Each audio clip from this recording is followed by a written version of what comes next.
Hello, as you guys know, I always want to motivate people to learn languages. So I have some cool advice in order to learn words in the right order. So it's important to have a sort of plan to learn languages. So learning words and phrases, and how you can start and how you can reach higher levels. I want to talk later about that. First, I want to say something else which is very helpful, I think, and that's like making rap songs, or if you don't like to rap, to freestyle, you can also maybe sing in a certain language. A good advantage of that is that you're getting more of a feeling for that language, and you're getting a sort of rhythm. I think that could help you very well. So if you want to get some inspiration, like I have a TikTok page, and there I have some different freestyle rap songs. And each video is in a different language, so that I think that's maybe cool. And maybe that could help you to inspire you to find some inspiration.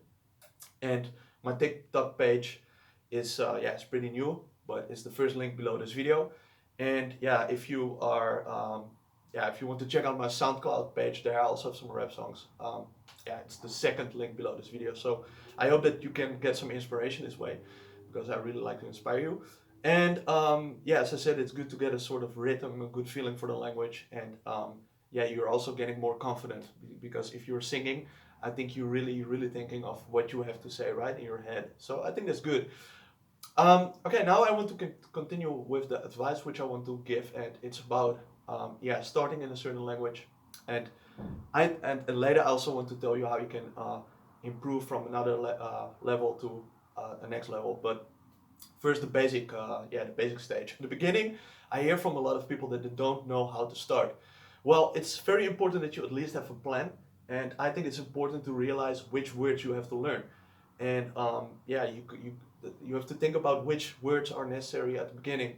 I also have I have my own word list on my channel. It's like the most important 200 words which I think are useful, but maybe there are words which are more important for you. So that's more a list for as a start, to start from scratch.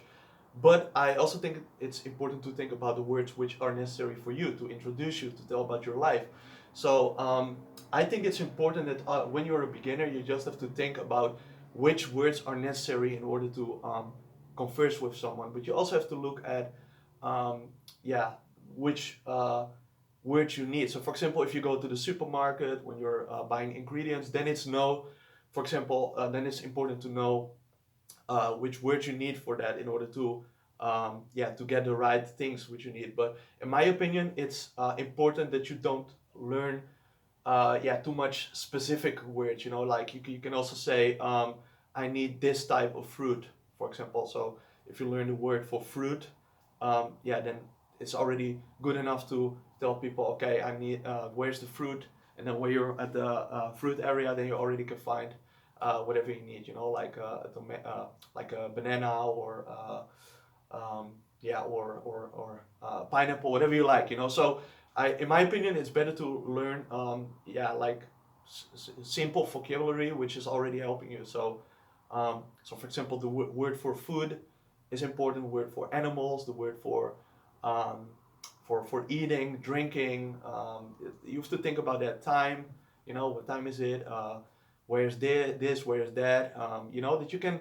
It's important at the beginning that you can, survive. That you know what to do, how to survive within different circumstances. So that's why I think it's important to learn words like asking for directions is important. Left, right, straight, but also simple words like car, house. That's important and useful. But a word like fridge, for example, you don't need that at the beginning. I think like maybe this for later, because how just think like this: how often are you using the word fridge in a phrase, even in your mother tongue? How often? Think about how much you use that word in your daily life, and then you will see that you're maybe not using it daily, but maybe once in a month or maybe once in a week. I don't know, because you're often not asking like where's the fridge. No, you're just asking, hey, I want do you have a drink for me? So do you have a drink for me is like a good phrase. Or do you have food? Do you have food? Do you have a nice dish? can you cook a nice dish for me? These are important phrases at the beginning because you need them. But the word for fridge, kitchen, it's not important because how much you need it, it's in my opinion maybe later, like maybe when you're at the A2 level area, then maybe you can use it. But at the beginning, at the A1 level, within that area, I think it's not important yet. I think it's better to to learn useful words. So for example, a word like clothes is also maybe important at the beginning, but then you don't need the word for earrings or piercing or whatever. Well, what else you have, like t-shirt, or often t-shirt is also t-shirt. In Dutch we also say t-shirt, for example, a t-shirt. So I'm just giving the advice to learn words which you need, and besides that, I think it's also good to tell something about your life, about your daily life. So to introduce yourself, but maybe later when you're within the A1, A2 area, it's important to tell something about why you like what your background is, so that you can tell something about your person, about your life, for example, that you can explain how your daily life is, and a little bit more than just some phrases, that you can really give some information about it, so that if people ask the next question, that you can still reply it. So when you're at the A1 level area, it's maybe important to introduce yourself. So for example, you're a dentist, you're saying I'm a dentist in a language. But if you then go to the A1, A2 area, if people ask more questions like what is the coolest part of being a dentist, for example, or that you can also reply these questions if you want that, like is it for example, people could ask why did you decide to become a dentist, for example, and like, do you think that the health is very important, or like stuff like that, people can ask that, and then it's good to be prepared. So I think when you're at the A1, A2 level area, that you're able to answer more questions when people ask more questions about that area. Okay, and now let's say the B1 and B2 area, I think it's important in that stage that you're able to talk about more different topics than just the things which are interesting to you. So it's good to learn a lot of vocabulary, a lot of words, a lot of things which you and that you can understand what people are saying to you, and that you have a couple of that you have some mistakes. That's fine. Learn from these mistakes, of course, but that you can how do you say it, like have a longer conversation within that context. And a good way to know if you have an A2 level, in my opinion, is if you're able to handle a 10 minutes interview. So I had a thing with Russian. I asked a friend of me, like, can you interview me for 10 minutes long and surprise me with some questions, And if I'm able to answer 90% of the questions and to understand maybe 80%, I think it's good enough to say that you have the A2 level. So interviews are very helpful to know at what point you are. The B1, B2 level, it's a little bit more. You need more for that, Like, so for B1, I would say that you can, for example, also write articles, maybe give a short presentation of another topic, which is maybe difficult for you to talk about. If you have mistakes, it's not a problem, but giving presentations is definitely a good exercise. So and now I'm even improving some languages which are now on the B2 level. I think my French is B2 because I can talk about a lot of different topics. But just, I'm making mistakes, which is normal. But a good thing is, like, what did I want to say? Like, for example, now a friend of me, a while ago, he called me and he said, like, hey, are you interested in a philosophy book in French? And I said, okay, you know me for a long time. That was what I said to him. I told him that I'm not interested in philosophy that much. But I said to him, okay, I am not interested, but that's the reason why I want to receive that book, because then it's an adventure for me in order to learn a lot of more words. So imagine it's going to be difficult. It takes a lot of energy, I think. I didn't start reading the book yet, but it's my plan, because I really would like to receive the C1 level. I really like to reach the C1 level in French, sorry. That's what I mean.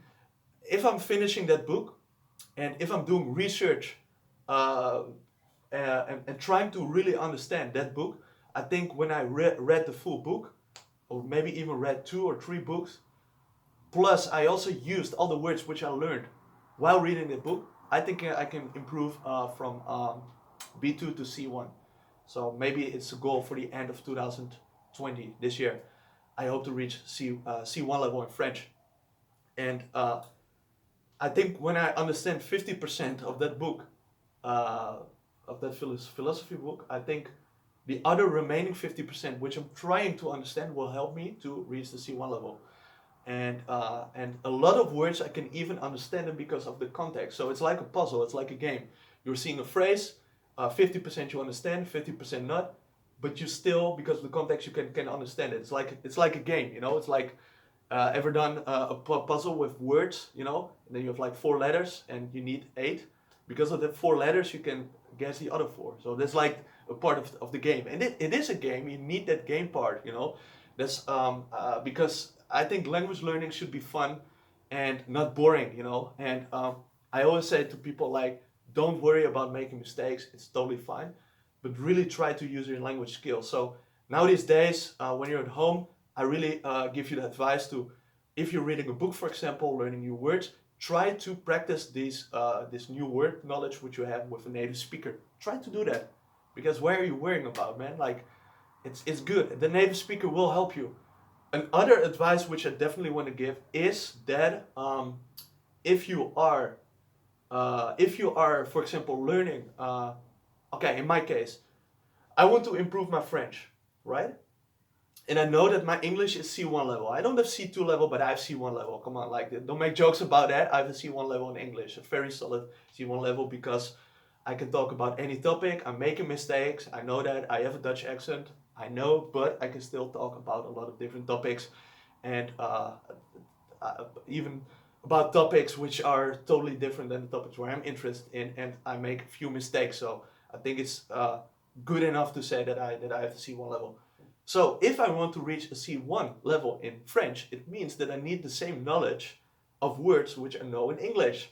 So if I'm trying to write down the words which I know in English, which I don't know in French, and try to be aware of that, then I know exactly how to improve my French. So that's also an advice which I want to give to you. If you don't know what you need to learn in a certain language to reach a certain level, try to look at the other language which you already know, the word knowledge which you have, and just try to write down these words, make a list, and then you know what you have to learn in order to reach the same level. It's very basic and simple advice, but I'm just wondering if you thought about it, because sometimes people don't know how to start a language from scratch, what to do. They're sometimes even in panic.